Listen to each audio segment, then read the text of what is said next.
Jharkhand news में आपका स्वागत है। चलिए जानते हैं सुबह से लेकर शाम तक की तमाम बड़ी खबरों को। इससे पहले आप झारखंड के किस जिले से न्यूज को देख रहे हैं हमें कमेंट बॉक्स में जरूर बताइए। साथ ही डेली अपडेट रहने के लिए चैनल को सब्सक्राइब कर बेल आइकन को दबाना बिल्कुल ना भूले। आज का लाइक एम 500 है, उम्मीद करते हैं आप इसे जरूर पूरा करेंगे।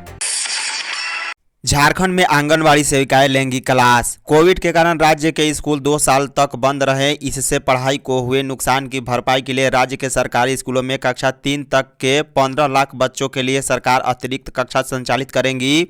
बता दें, बच्चों को स्कूल के अलावा 2 घंटे अलग से आंगनवाड़ी केंद्रों में पढ़ाया जाएगा। यहाँ आंगनवाड़ी सेविकाएं बच्चों को पढ़ाएगी। यह निर्णय मंगलवार को मुख्य सचिव सुखदेव सिंह की अध्यक्षता में अधिकारियों की हुई बैठक में लिया गया।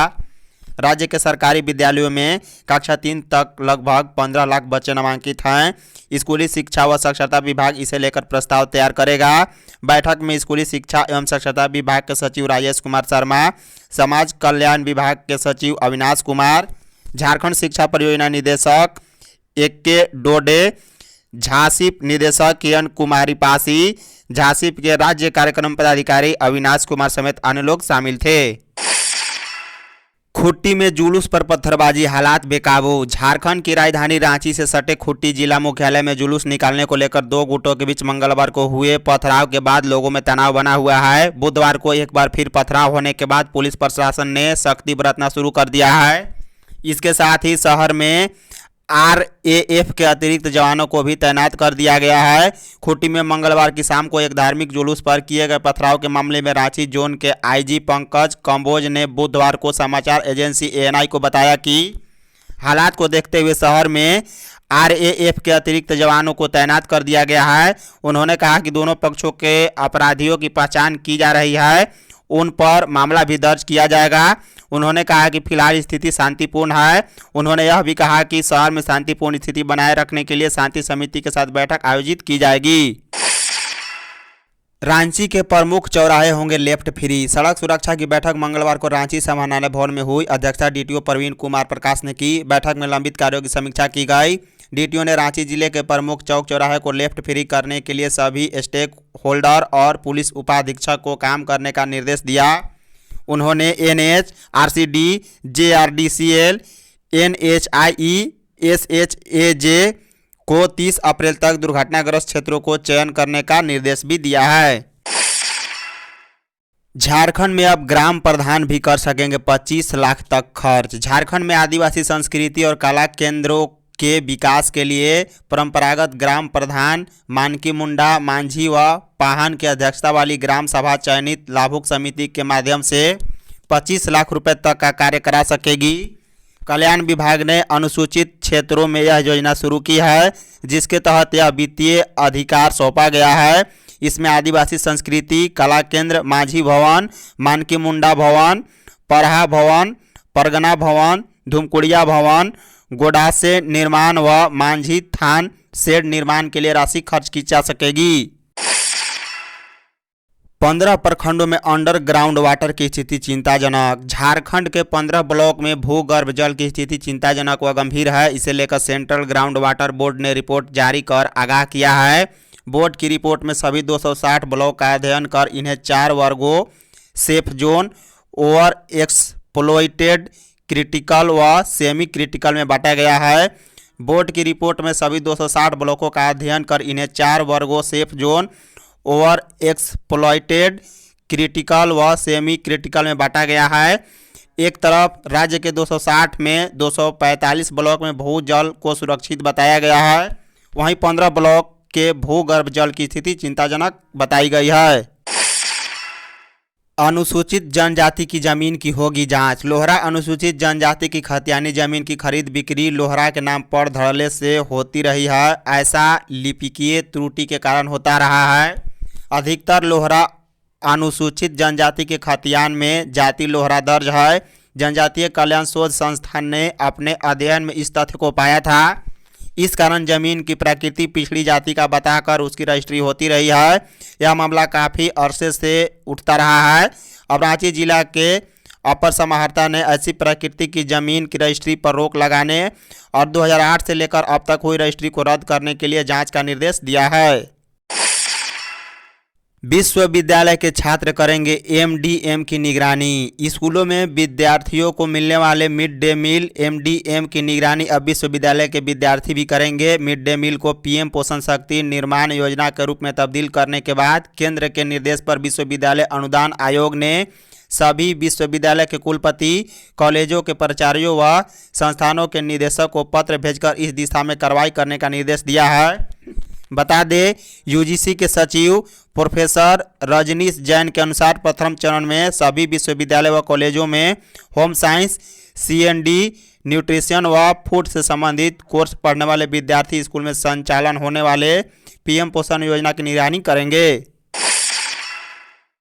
पंचायत चुनाव 4 चरणों में होगा संपन्न। राज्य के ग्रामीण विकास और पंचायती राज मंत्री आलमगीर आलम ने कहा है कि पंचायत चुनाव की घोषणा इस सप्ताह कर दी जाएगी। इस पर काम चल रहा है, सारी तैयारी पूरी हो चुकी है। वही पंचायत चुनाव मई में करा लिया जाएगा।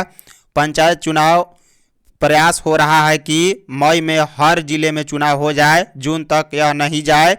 इधर आयोग की ओर से सारी तैयारियां की जा रही है। 6 अप्रैल तक चुनाव संबंधित सारी कमियों को दूर करने को कहा गया। राज्य निर्वाचन आयुक्त डीके तिवारी ने इसके लिए जिलों को आवश्यक निर्देश भी दिया है। सारी तैयारियों के बाद चुनाव की तिथि पर सरकार के साथ विचार विमर्श होगा, फिर राज्यपाल से अनुमोदन लेने के बाद चुनाव की घोषणा की जाएगी। आंगनवाड़ी सेविका को कक्षा संचालन के लिए मैट्रिक पास होना अनिवार्य। आंगनवाड़ी की वैसी सेविका जो मैट्रिक पास नहीं है, उन्हें कक्षा लेने की अनुमति नहीं दी जाएगी। स्थानीय स्तर पर आवश्यकता अनुरूप कक्षा संचालन के लिए सेवानिवृत्त शिक्षक को मौका दिया जा सकता है। इसके अलावा शिक्षकों की भी सेवा लेने पर विचार की जा सकती है। बता दें, कक्षा का संचालन 6 माह तक किया जाएगा। इसके लिए 2000 रुपये प्रति माह मानदेय देने पर विचार हो रहा है। कक्षा संचालन ज्ञान सेतु के तहत उपलब्ध कराई गई पाठ्य पुस्तक से किया जाएगा। ज्ञान सेतु के तहत बच्चों के शैक्षणिक स्तर को कक्षा अनुरूप करने के लिए कक्षा संचालन किया जाता है। कांके विधायक समरीलाल का जाति प्रमाण पत्र रद्द। कांके विधायक समरीलाल का अनुसूचित जाति प्रमाण पत्र रद्द कर दिया गया है। राज्य में कल्याण सचिव की अध्यक्षता में गठित जाति छानबीन समिति ने सुरेश बैठा की शिकायत की जांच के बाद श्री लाल को 31 अक्टूबर 2009 को राज्य सरकार द्वारा निर्गत अनुसूचित जाति प्रमाण पत्र रद्द करने का आदेश दिया है। श्री लाल को आदेश की प्रतिलिपि सूचनार्थ भेज दी गई है। झारखंड में नई खेल नीति का प्रस्ताव तैयार। झारखंड सरकार खिलाड़ियों को सरकारी नौकरियों में 2% का क्षैतिज आरक्षण देगी। वहीं शैक्षणिक संस्थानों में दाखिले के लिए खिलाड़ियों के लिए 3% आरक्षण का प्रावधान होगा। बता दें, झारखंड सरकार ने नई खेल नीति 2022 का प्रस्ताव तैयार कर लिया है। इसे कैबिनेट की मंजूरी के लिए भेज दिया गया है। अगली कैबिनेट में यह प्रस्ताव आने की संभावना है।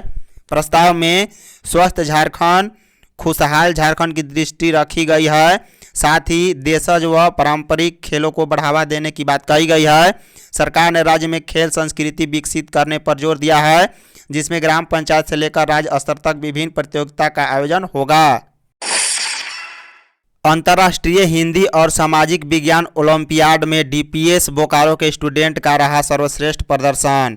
दिल्ली पब्लिक स्कूल बोकारो के विद्यार्थी ने हिंदी और सामाजिक विज्ञान ओलंपियाड में सर्वश्रेष्ठ प्रदर्शन कर अपने विद्यालय एवं राज्य का नाम रोशन किया है।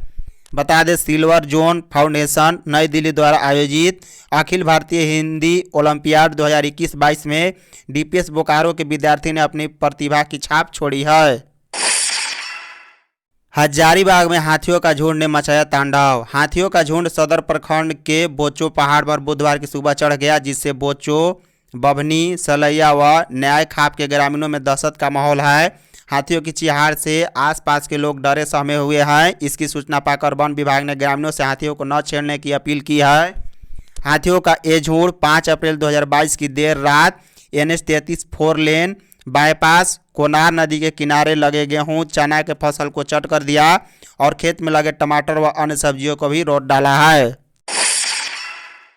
पूर्वी सिंहभूम डीसी ने शिक्षक बनकर ली बच्चों की क्लास। पूर्वी सिंहभूम के उपायुक्त विजया जाधव ने छात्राओं के लिए मंगलवार को चौक और डस्टर पकड़ लिया। मौका था शिक्षा विभाग की मासिक समीक्षात्मक बैठक का और स्थान कस्तूरबा गांधी आवासीय विद्यालय सुंदरनगर।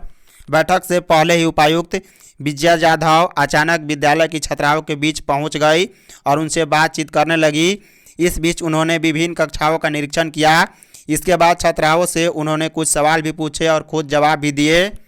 इन्होंने इकोनॉमिक्स की क्लास शुरू कर दी, जिसमें उन्होंने इकोनॉमी से जुड़ी जानकारी देने के साथ ही छात्राओं को संबोधित करते हुए व्यवहारिक शिक्षा पर बल दिया।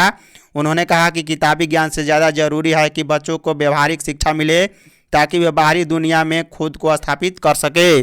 धन्यवाद।